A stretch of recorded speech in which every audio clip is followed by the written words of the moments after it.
Selanjutnya Pak Herman Kairon. Terima kasih.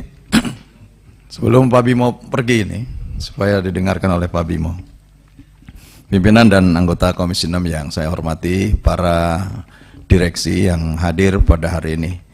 Pertama, saya mengikuti seluruh presentasi tadi di ruangan sebelah. Dan kalau melihat dari masing-masing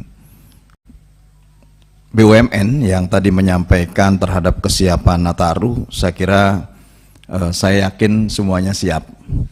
Seperti yang memang kemarin juga kami turut sidak ke Bandara Soekarno-Hatta, ada banyak hal yang tentu ini harus menjadi perhatian khusus. Ini untuk semuanya saja, saya tidak perlu jawaban. Pertama adalah saya juga harus memberikan apresiasi bahwa seluruh BUMN terutama di bidang pelayanan jasa memang sudah semakin baik, ya sudah semakin baik. Ini juga harus disampaikan karena memang dari sisi pelayanan yang tentu terus diperbaiki, ini juga jangan berhenti untuk merasa puas, tetapi terus diperbaiki. Yang kedua, khusus untuk Angkasa Pura I, Angkasa Pura II kemarin sudah saya sampaikan bahwa sistem pergerakan ini juga harus ramah terhadap lansia. Dan kalau melihat bandara-bandara yang sekarang ada, ini sepertinya memang pergerakannya tidak dihitung sampai kepada bagaimana lebih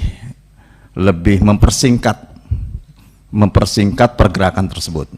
Misalkan di Bali, pergerakan dari domestik ke internasional ini terlalu jauh, Pak. Coba dicarikan jalan keluar yang lebih baik gitu ya. Sehingga mungkin bagi saya selalu mencontohkan Pak Haikal karena Pak Haikal prima betul gitu. Ya seneng gitu, ada unsur olahraganya gitu ya, agak jauh dikit. Tetapi bagi yang barangkali sudah tidak memungkinkan untuk berjalan jauh, ini yang harus diperhatikan bahwa exit setelah mereka keluar dari bandara ini harus lebih dipermudah sehingga juga penumpukan tidak terjadi.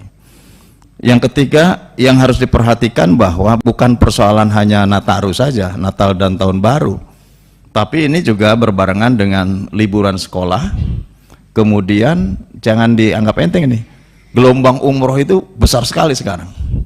Maka itu di fasilitas-fasilitas tertentu yang tentu ini menjadi penggunanya adalah yang melaksanakan ibadah umroh, ini juga harus diperhitungkan betul, Pak.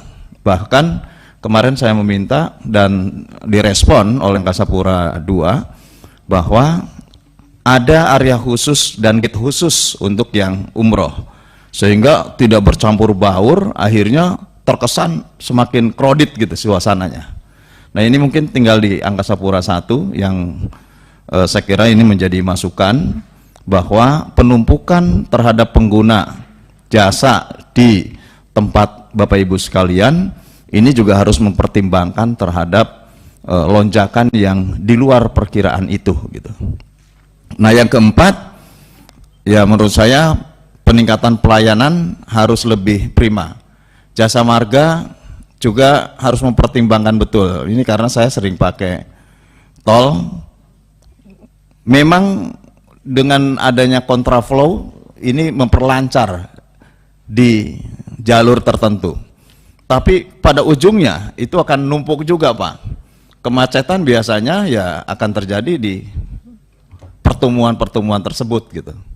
Nah sehingga yang saya inginkan adalah bagaimana justru pada waktu pertemuan itu agak dilebarkan dan pengaturannya. Saya pernah telepon Pak Dirut kalau nggak salah, ini terkait dengan loh ini nggak ada apa-apa di depan kita kok macet gitu.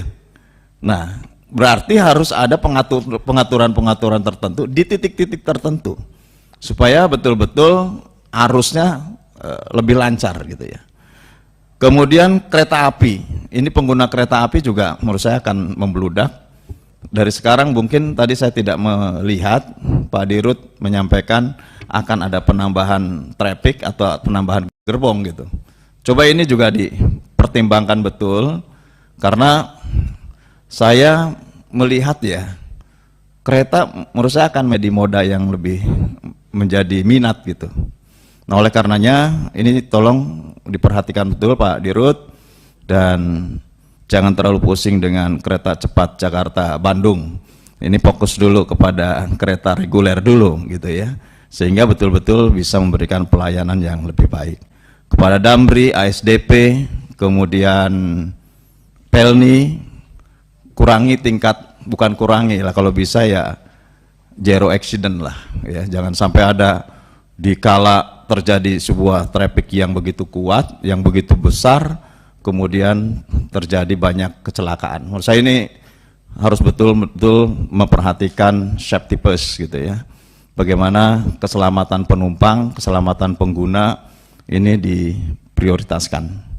Tidak ada hal yang menurut saya ini, dokumen ini tentu menjadi catatan yang baik. Terakhir, bagaimana mengintegrasikan. Ini yang belum muncul sebetulnya dari semua ini. Siapa yang mengintegrasikan dari seluruh traffic yang terjadi ini? Misalkan ASDP ini sangat terkait dengan Damri, dengan angkutan darat misalkan. Sangat terkait dengan Pelni sebagai penyedia moda transportasi laut. Sangat terkoneksi mungkin nanti dengan pergerakan dari Pelindo misalkan.